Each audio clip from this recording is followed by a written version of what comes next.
আসসালামু আলাইকুম ওরহমতুল্লাহি ওবরাকাতু। সম্মানিত শিক্ষার্থী বন্ধুগণ, আল হুদা একাডেমি আয়োজিত সিরাতের পাঠশালায় আপনাকে স্বাগতম।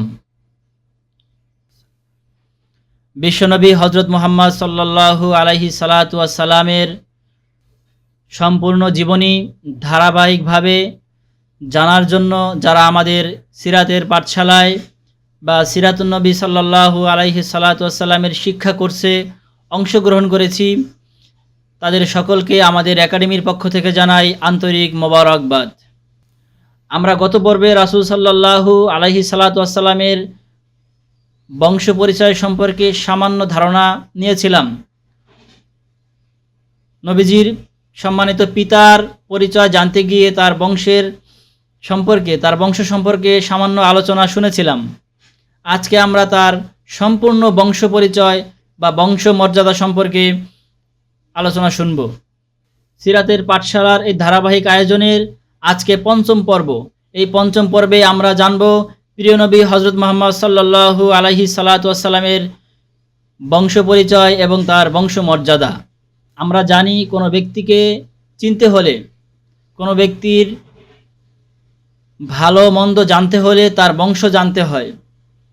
যে ব্যক্তির বংশ এবং বংশ মর্যাদা যত উন্নত, সেই ব্যক্তির স্বভাব চরিত্র, সেই ব্যক্তির আচার আচরণ অত উন্নত হয়ে থাকে।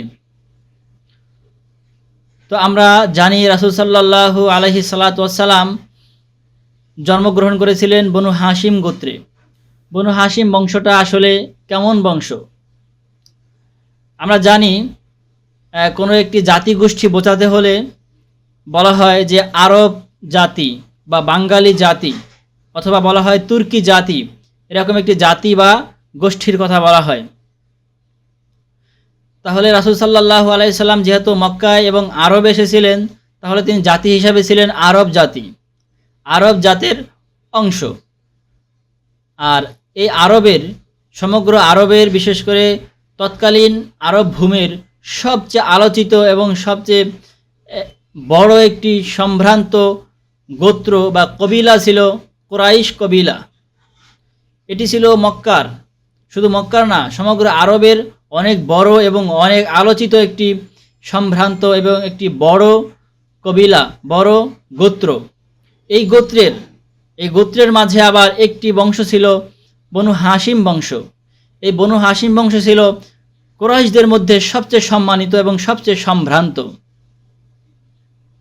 এই বনু হাশিম বংশের ওই সময়ের তৎকালীন প্রধান বা বনু হাশিম বংশের সর্দার ছিল আব্দুল মুত্তালিব। আব্দুল মুত্তালিব মূলত ছিলেন কাবা ঘরের রক্ষক। কাবা ঘরের দেখাশোনার দায়িত্ব তিনি পালন করতেন। বনু হাশিম বংশের তিনি প্রধান ছিলেন এবং কাবা ঘরেরও দেখাশোনার প্রধান দায়িত্ব তার উপরেই ন্যস্ত ছিল। এই আব্দুল মুত্তালিবই হলেন আমাদের প্রিয় নবী হযরত মুহাম্মদ সাল্লাল্লাহু আলাইহি সাল্লামের দাদা। তাহলে এই দাদা আব্দুল মুত্তালিব বনু হাশিম বংশের প্রধান ছিলেন এবং মক্কার দেখাশোনা করতেন। তাহলে এই আব্দুল মুত্তালিবের বংশেই জন্মগ্রহণ করেছিলেন আব্দুল্লাহ এবং তারই ঔরসে জন্মগ্রহণ করেছিলেন আমাদের প্রিয় নবী হযরত মুহাম্মদ সাল্লাল্লাহু আলাইহি সাল্লাতু ওয়াসসালাম।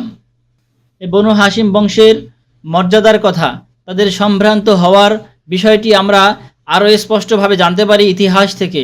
ইতিহাসের পাতায় এ বিষয়টি স্পষ্টভাবে উল্লেখ রয়েছে যে বনু হাশিম তখন মক্কায় সবচেয়ে সম্ভ্রান্ত বংশ হিসাবে পরিচিত ছিলেন। আর এই কারণেই সবচেয়ে সম্মানিত ঘর, কাবা ঘর, বাইতুল্লাহ দেখাশোনার দায়িত্ব তখন বনু হাশিমের উপরেই ছিল। বনু হাশিমের লোকেরাই, হাশিম বংশের লোকেরাই তখন পবিত্র কাবা ঘর দেখাশোনা করত। পবিত্র কাবা ঘরের গিলাপ পরিবর্তন, পবিত্র কাবা ঘরের উন্নয়ন, পবিত্র কাবা ঘরের পরিষ্কার পরিচ্ছন্নতা এবং পবিত্র কাবা ঘরের উদ্দেশ্যে যারা অনেক দূর দূরান্ত থেকে, বিভিন্ন দেশ থেকে আসতো পবিত্র কাবা ঘর দেখার জন্য, কাবা ঘর তাওয়াফ করার জন্য বা এখানে হজ করার জন্য যারাই আসতো, এই সকল লোকদের দেখাশোনা, তাদের খাবার দাবার, বাসস্থান এবং পানি পান করানোর দায়িত্ব ছিল এই বনু হাশিম বংশের। এ কারণে বনু হাশিম বংশ আরও বেশি সম্ভ্রান্ত হয়ে উঠেছিলেন। আর এই বংশেই আমাদের প্রিয় নবী হজরত মুহাম্মদ সাল্লাল্লাহু আলাইহি সাল্লাম জন্মগ্রহণ করেছেন। তাহলে আমরা বুঝতে পারলাম তৎকালীন আরবের সবচেয়ে বড় এবং প্রভাবশালী গোত্র ছিল কুরাইশ গোত্র। আর এই কুরাইশ গোত্রের মাঝে সবচেয়ে সম্মানিত এবং সবচেয়ে সম্ভ্রান্ত বংশ ছিল বনু হাশিম বংশ। আর এই বংশেই আব্দুল মুত্তালিবের ছেলে আবদুল্লাহর ঔরসে আমাদের প্রিয় নবী হজরত মুহাম্মদ সাল্লাল্লাহু আলাইহি সাল্লাতু ওয়াস সালাম জন্মগ্রহণ করেছেন।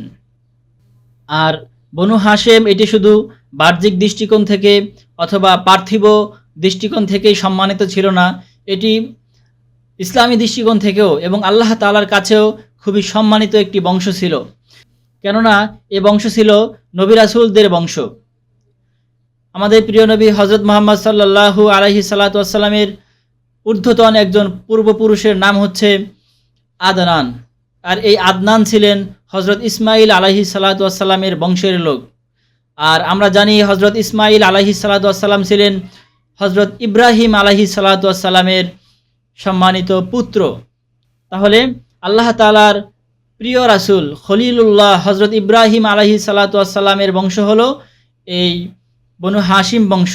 এই দৃষ্টিকোণ থেকে আমরা বুঝতে পারলাম যে বনু হাশিম শুধু পার্থিব দৃষ্টিকোণ থেকেই বা বাহ্যিক দৃষ্টিকোণ থেকে সম্মানিত নয়, এটি আল্লাহরই খুব পছন্দের একটি বংশ এবং আল্লাহর কাছে খুব সম্মানিত একটি বংশ।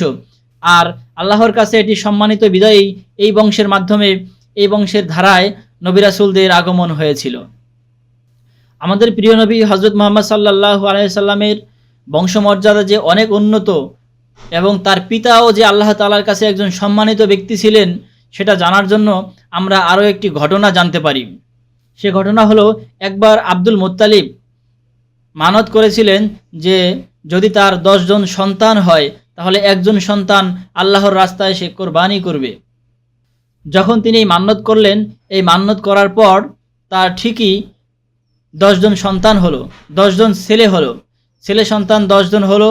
10 জন হওয়ার পরে এখন যেহেতু তিনি মান্যত করেছিলেন তার মান্যত রক্ষা করতে হবে, তাই তিনি মান্যত রক্ষা করার জন্য তার একজন সন্তানকে, একজন ছেলেকে কোরবানি করতে চাইলেন। এখন কাকে কোরবানি করবেন? আমাদের প্রিয় নবী হজরত মুহাম্মদ সাল্লাল্লাহু আলাইহি সাল্লামের সম্মানিত বাবা আবদুল্লাহ ছিলেন সবচেয়ে ছোট ছেলে।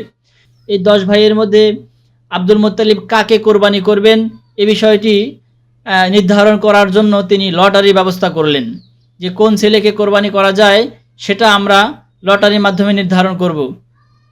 তাই আব্দুল মুত্তালিব তার সমাজে তার বংশের আরও লোকজন নিয়ে একদিন একটা লটারির ব্যবস্থা করলেন।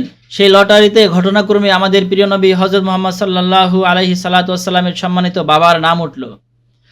বাবার নাম ছিল আবদুল্লাহ, লটারিতে আবদুল্লাহর নাম উঠল। তো লটারির নিয়ম অনুযায়ী এখন আবদুল্লাহকেই কোরবানি করতে হবে, আবদুল্লাহকেই জবাই করে আল্লাহর নামে কোরবানি দিতে হবে।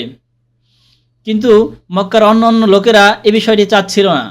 বনু হাশিমের তারপরে কবিলায় কোরাইশের অন্য অন্য ব্যক্তিরা এ বিষয়টি চাচ্ছিল না। তারা আবদুল্লাহকে খুবই ভালোবাসতো এবং আবদুল্লাহকে খুবই সম্মান করত। এ কারণে তারা চাচ্ছিল আবদুল্লাহর পরিবর্তে অন্য কারো নাম উঠুক। তো এভাবে আরেকবার লটারি দেওয়া হলো।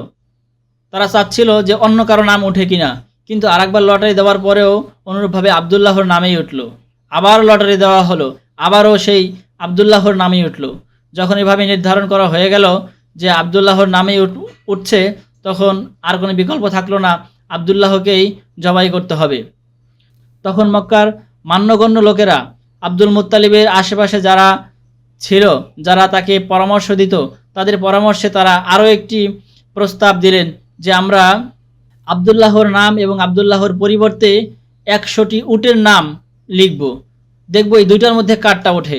যদি আবদুল্লাহর পরিবর্তে 100টি উটের নাম ওঠে তাহলে আমরা 100টি উট কোরবানি দেব, আর আবদুল্লাহর নাম উঠলে আবদুল্লাহর নামে কোরবানি দেব। তো এভাবে আবদুল্লাহর নাম আর 100টি উটের নাম একসাথে লিখে আবার লটারি দেওয়া হলো। এইবারে এসে আবদুল্লাহর নাম না উঠে 100টি উটের নাম উঠল। এর দ্বারা বোঝা গেল মক্কাবাসী এবং কোরাইশের এবং বনু হাশিমের লোকেরা আবদুল্লাহকে কত ভালোবাসত, তাকে বাঁচানোর জন্য কত ধরনের পথ তারা অবলম্বন করেছিল। এ কারণে আল্লাহ তাআলাও তাদের ভালোবাসার প্রতি তাকিয়ে তাদের ভালোবাসার মর্ম দেখে, মর্যাদা দেখে তিনি খুশি হয়ে আবদুল্লাহর পরিবর্তে তখন উটের নাম লটারিতে উঠিয়ে দিয়েছিলেন। যেহেতু এই আবদুল্লাহর বংশে, আবদুল্লাহর ঔরসে আমাদের প্রিয় নবী হজরত মুহাম্মদ সাল্লাল্লাহু আলাইহি সাল্লাতু ওয়াসসালাম জন্মগ্রহণ করবেন, তাই আল্লাহ তাআলার এটি ছিল একটি পরীক্ষা মাত্র।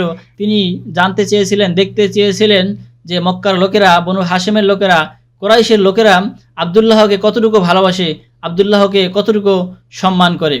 যেহেতু আবদুল্লাহকে জবে করার প্রসঙ্গ এসেছিল, জবে করার মাধ্যমে তাকে কুরবানি দেওয়ার প্রসঙ্গ এসেছিল, এ কারণেই তার উপাধি হয়েছিল জাবিহুল্লাহ, মানে আল্লাহর নামে যাকে জবাই করা হতো। আমরা জানি জাবিহুল্লাহ আমাদের আরও একজন নবীর উপাধি ছিল, যেমন হজরত ইসমাইল আলাইহিস সালাতু ওয়াস সালামের উপাধি ছিল জাবিহুল্লাহ। এই দৃষ্টিকোণ থেকে আমাদের প্রিয় নবীর পিতা এবং ইসমাইল আলাইহিস সালামের দুইজনের উপাধি হলো জাবিহুল্লাহ। সম্মানিত উপস্থিতি, আজকের পর্বে আমরা জানতে পারলাম প্রিয় নবী হজরত মুহাম্মদ সাল্লাল্লাহু আলাইহি সাল্লাতু ওয়াস সালামের বংশমর্যাদা।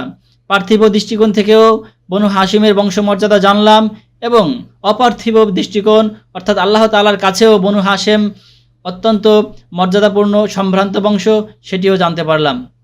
তো আজকের পর্ব এখানে শেষ করছি। শেষ করার আগে অন্য পর্বের মতো এ পর্বেও আপনাদের জন্য রেখে যাচ্ছি একটি প্রশ্ন। প্রশ্নটি হলো, আমাদের প্রিয় নবী হজরত মুহাম্মদ সাল্লাল্লাহু আলাইহি সাল্লাতু ওয়াস সালাম কোন বংশে জন্মগ্রহণ করেন? আমাদের প্রিয় নবী হজরত মুহাম্মদ সাল্লাল্লাহু আলাইহি সাল্লাতু ওয়াস সালাম কোন বংশে জন্মগ্রহণ করেন? Al Huda academy, Islamic learning and researching institute, Sabujbagh, Basabo, Dhaka 1214।